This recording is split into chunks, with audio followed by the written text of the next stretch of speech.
મોટેરામાં સરકારી જમીન પર દબાણ દૂર કરવા માટે તંત્ર દ્વારા કાર્યવાહી હાથ ધરવામાં આવી છે, જેને પગલે સ્થાનિકોમાં રોષ જોવા મળી રહ્યો છે અને રહીશો આ કાર્યવાહીનો વિરોધ પણ નોંધાવી રહ્યા છે. સરકારી જમીન પર થયેલા કથિત ગેરકાયદેસર દબાણ અને બાંધકામો દૂર કરવા તંત્ર દ્વારા બુલડોઝર ફેરવવાની કાર્યવાહી હાથ ધરવામાં આવી. આ કાર્યવાહી દરમિયાન અનેક ઝૂંપડા અને મકાનો તોડી પાડવામાં આવતા સ્થળ પર તણાવપૂર્ણ વાતાવરણ સર્જાયું હતું.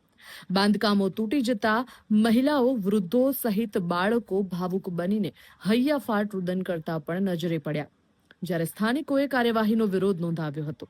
અસરગ્રસ્ત લોકોનો આક્ષેપ છે કે વૈકલ્પિક રહેઠાણની કોઈ પણ પ્રકારની વ્યવસ્થા કર્યા વગર જ તેમના આશ્રયો દૂર કરવામાં આવ્યા છે. સ્થાનિકોએ તંત્ર સમક્ષ તાત્કાલિક વૈકલ્પિક આવાસ અને જરૂરી સુવિધાઓ ઉપલબ્ધ કરાવવાની માંગ ઉઠાવી છે. હાલ સમગ્ર વિસ્તારમાં પોલીસનો ચુસ્ત બંદોબસ્ત ગોઠવી દેવાયો છે અને પોલીસના બંદોબસ્ત વચ્ચે સમગ્ર સ્થિતિ પર નજર રાખવામાં આવી રહી છે. હાલ કોઈ પણ પ્રકારનું અનિચ્છનીય બનાવ ન બને તે માટે પોલીસનો કાફલો ખડકી દેવામાં આવ્યો છે.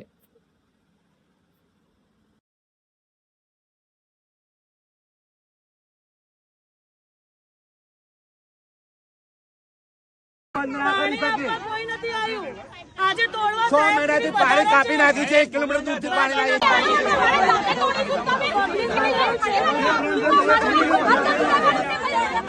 2 જણને જવાના છે. સીધી મશીન કોઈ જવાના બાકી બધા આપણે આટલા વિલોપન કરો.